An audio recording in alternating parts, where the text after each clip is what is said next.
Hello, hello, bonjour, excellent vendredi. On va continuer avec les sels minéraux. On pense qu'on va boucler avec les sels minéraux. On a vu ceux qui étaient importants. Il y a certains, on va donner leur utilité dans l'organisme et les différents aliments dans lesquels on peut les retrouver. Donc sur ce, on part avec le calcium. Le calcium, on a déjà vu dans les vidéos précédentes. Et au passage, il est important de suivre toutes les vidéos parce qu'elles se suivent de façon chronologique. Donc, une vidéo sautée va faire que ça sera perdu. Donc, toutes les vidéos, vous vous abonnez et puis vous prenez les vidéos. Il y a une succession logique.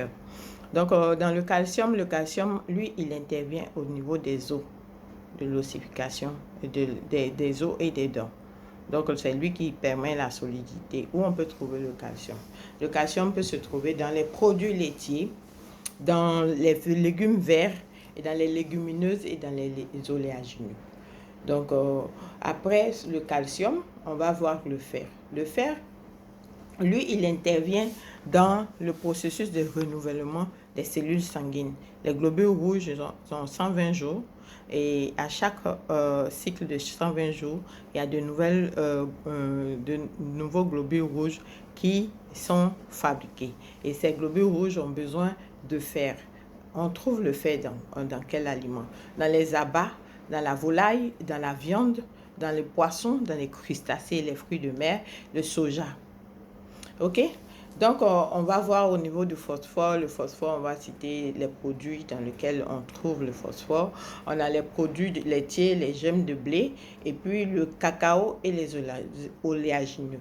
Donc, le cacao et les oléagineux, on peut trouver du phosphore.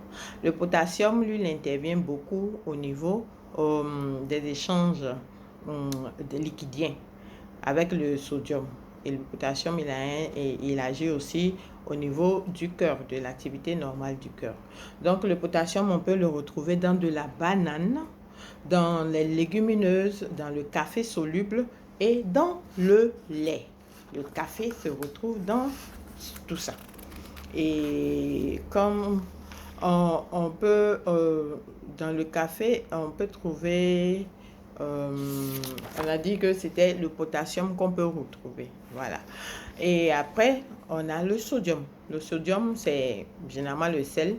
Et il permet, comme on l'a dit tantôt, avec le potassium, à faire des échanges entre les compartiments liquidiens.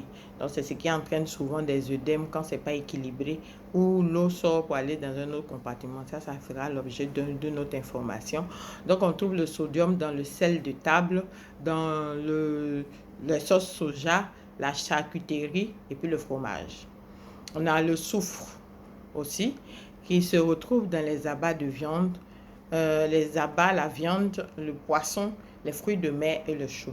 Donc, on va dire qu'il y a de la vitamine, on a déjà parlé des vitamines, mais il y a une vitamine B12 aussi qui intervient avec le fer pour faciliter l'absorption et puis améliorer la biodisponibilité de certains minéraux comme le cobalt et puis le phosphore.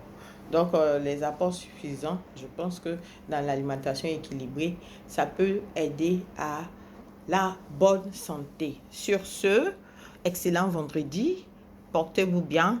On a bouclé un temps soit peu avec les sels minéraux.